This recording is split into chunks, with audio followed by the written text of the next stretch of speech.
Well, it's the weekend, and as you know, when the weekend comes around, so do the movies, and so does Michael Snyder out there in California, ready and willing to go see all the crap and tell you about it. Maybe a few good things if he's lucky. Hi, Michael. How are you? I'm fine, Alex. I'm fine. And, it's shocking to come across good movies any weekend, but to have more than one is a blessing, a total blessing. And when it's a couple of sequels that knock your socks off, well, my socks are still on, never mind. 22 Jump Street is opening this weekend, and I was shocked at how much I really enjoyed the 2012 update and reimagining of the old Fox teen policier, if you will, that introduced Johnny Depp to a waiting audience of Johnny Depp lovers, and that TV show was crap. But 21 Jump Street was a very funny take on it, starring, of all people, Channing Tatum, who I usually deride as being as emotive as a wooden block, and Jonah Hill, who I usually castigate for doing the same stuff all the time comedy-wise, and they were terrific in this sort of bromance crime comedy where they played a couple of misfit nerd types who graduate high school, move into young adulthood, and find themselves actually becoming undercover detectives who have to go back to high school to solve a crime. And it's a pretty funny movie. And 22 Jump Street is so tongue-in-cheek and so metatextual that it actually makes fun of sequels and the original film and basically the whole movie-making industry in subtle ways with a lot of inside baseball jokes. And these guys, of course, are pulled back into duty by their captain, played by Nick Offerman, and reassigned to the Jump Street crew. It's overseen by tough cop Ice Cube. And now instead of going to high school, they're going to college. And they end up doing a spring break thing. And I got to tell you, the jokes are rapid fire. And these guys are very, very funny together. And it's amazing that Channing Tatum, by playing a dumb hunk, is so intrinsically amusing. And Jonah Hill, works his usual tropes, but he does a good job. And I also have to add, in the case of a film like this, you need sure-handed direction. And Phil Lord and Chris Miller are a directing team who did Cloudy with a Chance of Meatballs, a terrific animated CGI feature film that I got a kick out of that it was based on a favorite kids book. And also they did the Lego movie, which was as clever as you can get in situations like this. The Lego movie, I was totally unexpected. It was totally unexpected that I'd enjoy it, and it was really good. This is fun. I really encourage people to stay for the credit sequences too. Terrific end credit stuff. So 22 Jump Street, I give it a big yes. The other big sequel that's available in theaters now is an animated feature called How to Train Your Dragon 2. And I've always been a little skeptical, particularly in the wake of Pixar's great success of the DreamWorks movies that came out until Kung Fu Panda and How to Train Your Dragon basically did this beautiful work as Pixar in terms of the visual stuff and avoided that Shrek doom of doing topical humor that falls flat and dead after a couple of years. I think that Kung Fu Panda, the first one, and the first How to Train Your Dragon will be wonderful for kids, families, anybody who loves animation for a very, very long time. They're wonderful, clever, beautifully rendered movies. And this sequel to How to Train Your Dragon follows our hapless hero, the kid Hiccup from the first film, who's the youngest warrior, if you will, of a Viking clan that lives on the side of a big cliff back in medieval times, or pre-medieval, if you will. And they have learned to get along with the dragons that are their longtime enemies and now helpmates. And in this movie, Hiccup is a little older, and his dragon Toothless is a little older, and they're bonded, and they have a great time and are traveling around and being very adventurous. And he's Hiccup is avoiding being the chief's son as long as he can. But then he discovers that someone, a villainous type, is trying to build a dragon army and wants to wreak havoc on the rest of the world. We got the same voice actors playing significant roles. Jay Baruchel is Hiccup. His dad, the leader of the tribe, is voiced by Gerard Butler. America Ferrera is his girlfriend Astrid. Jonah Hill, back in this one as one of the younger Viking kids who rides a dragon now. And Kate Blanchett shows up as Hiccup's long-missing mom, who apparently is a dragon whisperer.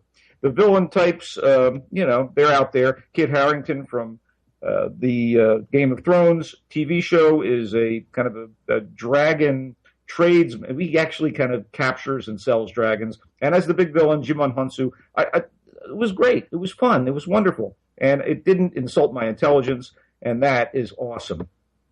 You may remember Mad Max, a very dystopian Australian film about life in a post-apocalyptic world, and we have something kind of comparable to that in a way, insofar as the rover is now upon us, and it was a kind of a smash and caused a lot of praise at Cannes, the film festival, and it is the second film after Animal Kingdom by the Australian director David Michôd. I loved Animal Kingdom, very, very brutal and thrilling film about Melbourne gangs. Introduced Jackie Weaver as kind of a mob archetype, and it's worth seeking out. But this is also pretty great, and it's basically 10 years after the collapse, which is, I guess, is an apocalypse, and it's the Australian desert, and Guy Pearce's car has been stolen, and he goes off to get it back, and he is as brutal as the gangsters in Animal Kingdom. It's a very thrilling, exciting movie, and it actually shocked the hell out of me because this guy's co-star, an inadvertent traveling companion, is played by Robert Pattinson of the Twilight films, the guy who plays Edward Cullen, the ineffectual, pale, glowy vampire hero of those movies, Twilight not being a favorite. But in this film, Pattinson gives a great performance as sort of a mentally damaged guy who has a great hand for guns and shooting, and I thought The Rover was very, very good and worth seeking out. I like science fiction. The Signal is a very cool, low-budget sci-fi film by a fledgling director named William Eubank, where three college kids are in the Southwest trying to get the girlfriend to her university situation, but they also begin following a hacker. Some kind of computer genius has broken into the MIT computer systems and is taunting them on their own computers, on their laptops. And they go to look for this guy, whomever he is, and find themselves in over their head in an Area 51 nightmare. And I thought this was very, very clever, very well done, tense and creepy. Lawrence Fishburne has a significant role in this thing, and the rest of the actors are kind of unknowns, pretty much, led by Brenton Thwaites. But The Signal is a low-budget treat, and if you can watch it on video, it should be worth your time. Lullaby is something to avoid. It deals with end-of-life issues, and it's all about a dying capitalist CEO type played by Richard Jenkins bringing his family to his deathbed, or what he wants to be his deathbed, because he's on the verge of dying soon anyway. He wants to end his life within 48 hours, and his sulky, balky son, played by Garrett Hedlund, who's a wannabe singer-songwriter. He's been estranged from the family. He's called back into action here. The daughter, who is a law student who's just graduated and has a promising career, played by, of all people, Jessica Brown Finlay, Lady Sybil from Downton Abbey, doing an American accent. And mom is Ann Archer. And the father, again, played by Richard Jenkins, who never gives a bad performance, and he almost makes this thing worthwhile, but it gets so corny. And you've got some supporting players of great significance, like Amy Adams as the singer-songwriter's ex-girlfriend, and you've got one of those young 17-year-old cancer patients who sees the big picture a little better, a young British actress played, I think her name is Jessica Barden, but, these guys are just kind of window dressing. The ultimate problem with this film is it's really treacly. This is supposed to be a Jewish-American family, and very few of them even seem vaguely Jewish. They even have a Seder at the hospital. It's some corn. Lullaby did not work for me at all. I'm sure that the filmmaker Andrew Levitas had his heart in the right place, but this thing just did not work. Let's wrap up with A Coffee in Berlin, which won a bunch of German Academy Awards last year, and it's as if Woody Allen and Jim Jarmusch teamed up to make a film. It's all in black and white. It's one day in the life of a 20-something slacker who has dropped out of law school, who is still bleeding his wealthy father for money and being like a cad to his girlfriend. And he breaks up with the girl. His father cuts him off, and he's stuck trying to piece his life together over one day wandering through Berlin. And it actually, makes reference to the almost national guilt still kind of burdening Germany since World War II. Now, there are some things in this film that I loved, and it's beautifully shot, and it's kind of whimsical. And if you're into this sort of thing, and if you like Woody Allen and Jim Jarmusch, I think this is going to sing to you. The main character is played by a young actor named Tom Schilling, and he's really, really great. And it's directed and written by a guy named Jan Ole Gerster, and I'm sure he's got more terrific films in his future. So, A Coffee in Berlin, I say check it out. What do you got in video? Anything interesting? Nothing at all. Anything on the tube? No, just Orange is the New Black is out there, and it's okay.